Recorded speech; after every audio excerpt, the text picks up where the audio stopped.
예, 당신께 맞춥니다. 안성 출신 김학용 의원입니다. 이순진 우리 합참의장님께서 아주 오늘 공감 가는 좋은 말씀을 해주셨습니다. 국민으로부터 신뢰받지 못하는 군, 그리고 전쟁에서 승리하지 못하는 군은 존재 가치가 없다. 그렇게 말씀을 하셨는데 전적으로 동감합니다. 장관님, 혹시 그 군이 국민들로부터 신뢰받지 못하는 가장 큰 원인이 무엇이라고 생각하십니까?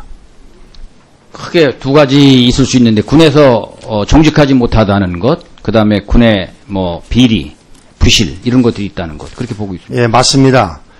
그 바로 뿌리 깊은 그 방산 비리가 국민들로부터 군이 신뢰받지 못하는 그런 주요 원인이라고 저는 생각이 됩니다. 금년도에도 이 방위력 개선을 위해서 11조 6천억 전체 국방 예산의 29.4% 예산을 책정을 해서 지금 집행 중인 것으로 알고 있습니다. 제가 자료를 쭉 봤더니요, 이 노무현 정부 때는 소위 그 노스롭 사건, 그리고 또 김영삼 정부에는 율곡 사업 비리, 또 그리고 김대중 정부 시절에는 그 유명한 린다김 사건, 또 노무현 정부에는 2003년에 이른바 이원영 군납 비리 사건, 그리고 그 이후에 그 국방부의 무기 장비 획득 업무를 분리해서 방위 사업청을 신설했음에도 불구하고 이명박 정부, 박근혜 정부 계속해서 지금 방산 비리가 끊이지 않고 있습니다. 방산 비리가 끊이지 않고 있는 주요 원인이 뭐라고 장관은 생각하십니까? 그 투명한 사업 환경이 조성되지 않았다는 것, 그리고 그 방산을 담당하는 그 실무자들 또는 당국자들이 그러한 비리에 쉽게 이렇게 노출된다는 것. 요새 우리 사회 국민들로부터 지금 화두 하나가 소위 전관 예우에 따른 전관 비리인 거 알고 계시죠? 예. 이 군납 비리도 보면은 주로 예비역 군인들이 그 중간에 꼭 등장을 하게 됩니다.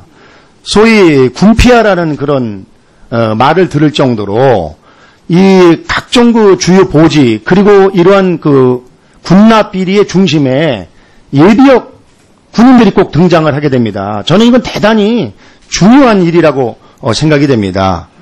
제가 최근 10년 동안 주요 방산비리 관련자에 대해서 처벌 현황을 좀 살펴봤더니요, 그야말로 솜방망이 처벌입니다. 과거에도 엄청난 그런 국민들로부터 지탄을 받는 일이 있었음에도 불구하고 징역 3년에서 5년 정도가 상당히 중형을 받은 것이고, 최근 10년 동안은 절반 이상에 해당하는 사람이 이 징역형을 받지를 않았습니다. 무죄도 받고 집행유예도 받고 그랬습니다. 과연 이러한 솜방망이 처벌로다가 이 소위 그 방위산업 비리가 없어지겠냐? 저는 아니라고 생각이 됩니다. 영국 투명성 기구에서 47개국의 163개 방산 기업을 대상으로 투명성 그리고 윤리 정책 등을 평가했는데 한국 기업 6곳이 모두 저조한 점수를 받았습니다. 장관님 알고 계시죠? 예.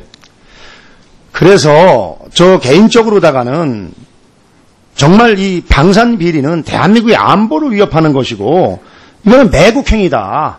저는 그렇게 생각합니다. 그래서 장관님께서도 이 방산 비리에 대해서는 이 특단의 생각을 가져야 된다고 생각이 됩니다. 제가 걱정되는 게 장관께서 2015년 6월달 국회 국방위 전체회의에서 방산 비리를 생계형 범죄라고 말해서 그때 논란에 휩싸인 적이 있는 것으로 제가 알고 있거든요.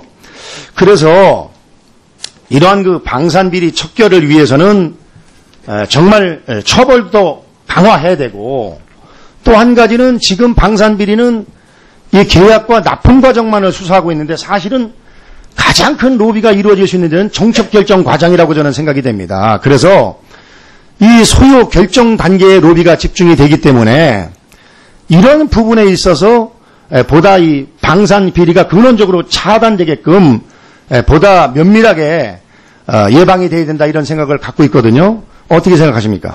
예, 제가 답변 드린 것처럼 기본적으로 투명한 사업 환경 조성, 그리고 강력한 처벌, 이것이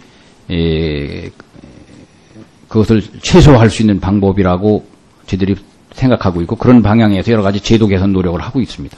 네, 하여튼 이 방산 비리에 대해서는 정말 우리 군이 신뢰를 확보할 수 있는 가장 첫 번째 해결돼야 될 과제라고 저는 생각이 됩니다. 그래서 역대 어느 정권도 하지 못한 그 투명한 방위산업의 초석을 우리 한민구 장관님께서 좀 반드시 마련해 주시기를 부탁을 드리겠습니다. 그런 의지가 있으십니까? 예, 명심하겠습니다. 한 가지만 좀 더 말씀을 드리겠습니다. 지금 국방부에서 그 병역 자원 부족을 이유로 해가지고 중소기업이나 연구소에서 일정 기간 근무하는 산업기능요원 그리고 전문기능요원 병역 특례를 2023년 폐지할 계획을 발표했고 또 반대 여론이 상당하는 거 알고 계시죠? 예.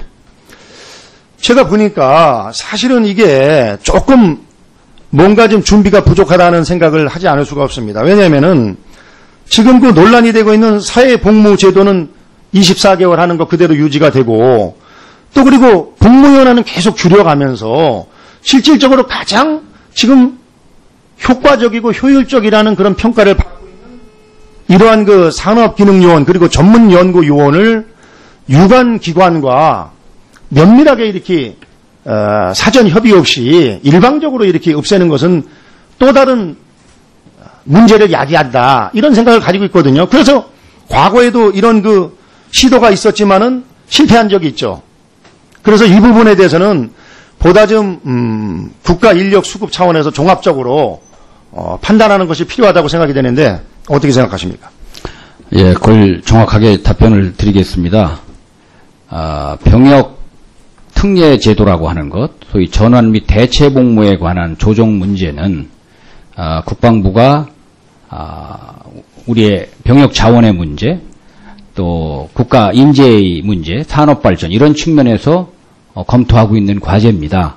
그것은 이미 2003년도부터 다 문제가 예상된 것이기 때문에 관련 부처와 2003년, 2009년, 2011년 이렇게 세 차례 검토를 하고 다 인지하고 있는 사항입니다. 이번은 그 연장선상에서 그 실무자들이 실무급에서 서로 의견을 나누는 과정에서 그것이 언론에 노출돼서 문제가 된 것입니다. 그런데 현재 국방부가 지원하고 있는 것은 현역으로 갈 수 있는 사람을 현역으로 안 가고 지금 의원님 말씀하신 그런 여러 가지 의경이라든지 여러 가지 전문 요원이라든지 이렇게 지원하는 것이 한 28,000명 되고 현역으로 안 가고 보충역으로 가야 될 사람들을 지원하는 것이 한 28,000명 됩니다. 그 중에서 보충역으로 가는 요원은 어차피 현역 요원이 아니기 때문에 그 28,000명에 대해서 앞으로 어떻게 할 것이냐. 아까 제가 말씀드린 세 가지 목적을 어떻게 합리적으로 충족시키는 범위 내에서 조정할 것인가. 이런 것들을 검토해 나가는 것이고 확정된 것이 아닌데 그것이 그렇게 보도가 된 것이고 앞으로 이 문제는 국방부가 또 여러 부처가 있기 때문에 국무조정실하고 해서 합리적으로 해결해 나갈 것입니다. 네, 김학용 의원님 수고하셨습니다. 다음은 존경하는 김진표 의원님 질의해 주시기 바랍니다.